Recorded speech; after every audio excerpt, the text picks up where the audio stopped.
കോഴിക്കോട് ജില്ലയ്ക്ക് പ്രത്യേകിച്ച് ഈ പറയുന്ന വടകര, നാദാപുരം, പേരാമ്പ്ര, കുറ്റ്യാടി ഇത്തരം മണ്ഡലങ്ങൾക്ക് അപ്പുറത്തേക്ക് ഇത്തരം കാര്യങ്ങൾ കേൾക്കുമ്പോൾ ആൾക്കൊരു തരം കൗതുകവും അപൂർവതയൊക്കെ തോന്നും.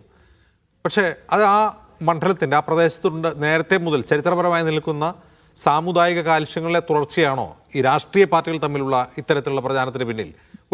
ഇക്കാര്യത്തിൽ ഒരു വിക്ടിം എന്ന നിലയ്ക്ക് മുഹമ്മദ് ഖാസിമെ എങ്ങനെയാണ് അത് ഫീൽ ചെയ്യുന്നത്?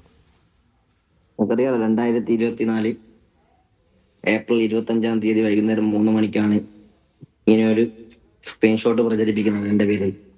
ഞാൻ പോലും അന്ന് ഞെട്ടലോടുകൂടി കണ്ടൊരു സാഹചര്യം.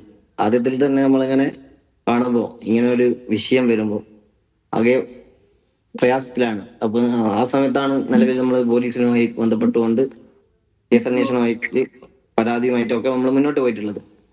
അത്തരത്തിൽ ഈ കേസ് സ്വീകരിക്കാതെ വന്നു. പിന്നീട് അവസാനം FIR ഇടേണ്ടി വന്ന സമ്മർദ്ദത്തിന്റെ വാങ്ങിക്കൊണ്ട് FIR ഇട്ടു. ആദ്യം കൊടുത്ത പരാതിയിൽ തന്നെ ഞാനാണ് ആദ്യം അവിടെ പരാതിയുമായി എത്തുന്നതെന്നാൽ എന്റെ പരാതി രണ്ടാമതായിട്ടാണ് സ്വീകരിച്ചിട്ടുള്ളത്. ആദ്യം LDF കൊടുത്ത പരാതിയാണ് അവിടെ പോലും രാഷ്ട്രീയം കലർത്തിക്കൊണ്ട് പരാതി പോലും രണ്ടാമത് സ്വീകരിക്കുന്ന സാഹചര്യം ഉണ്ടായി. എന്നാൽ വടകര മേഖലയിൽ കഴിഞ്ഞ കാലങ്ങളിലൊന്നും ഇല്ലാത്ത തരത്തിലുള്ള ഒരു വർഗീയ ധ്രുവീകരണത്തിനുണ്ടാക്കിയ ഒരു സ്ക്രീൻഷോട്ട് എന്ന് ആണെങ്കിൽ നമുക്ക് പറയാം.